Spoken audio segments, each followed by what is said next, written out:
You're the worst president America has ever had.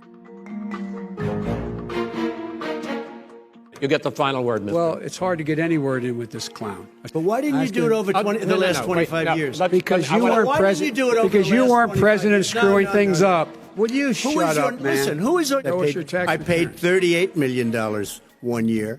I paid $27 million. Show us your tax one year. return. The bigger problem that you have is that you're going to extinguish 180 million people with their private health care that they're very That's happy simply with. not true. He has no plan for health care. That was really a productive segment, wasn't it? Keep yapping, man. Mr. We Vice inherited the worst recession short of a depression in American history.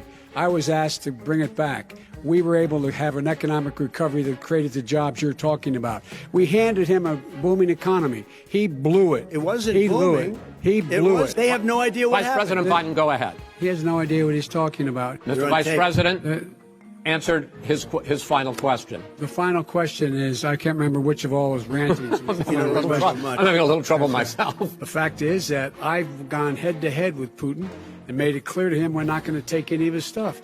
He's Putin's puppy. He still refuses to even say anything to Putin about the bounty on the heads of American soldiers. They were teaching people that our country is a horrible place, it's a racist place, and they were teaching people to hate our country. And I'm not going to allow that to happen. Vice President Biden?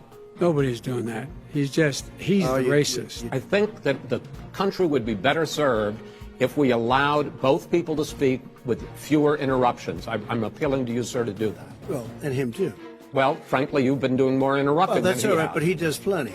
Well, less than, sir, less than. He's been totally irresponsible the way in which he has handled the social distancing and people wearing masks, basically encouraged them not to. All right. He's a fool on this. If you've He never wouldn't seen know Red a suburb unless he took a wrong turn. What really is a threat to the suburbs and their safety is his failure to deal with COVID. They're dying in the suburbs. His failure to deal with the environment. They're being flooded. They're being burned out because his refusal to do anything. That's why the suburbs are in trouble.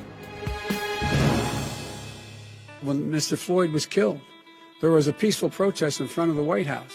What did he do? He came out of his bunker, had the military use tear gas on him so he could walk across to a church and hold up a Bible. And then what happened after that? The bishop of that very church said that it was a disgrace. The general who was with him said all he ever wants to do is divide people, not unite people at all. This is a president who has used everything as a dog whistle to try to generate racist hatred, racist division.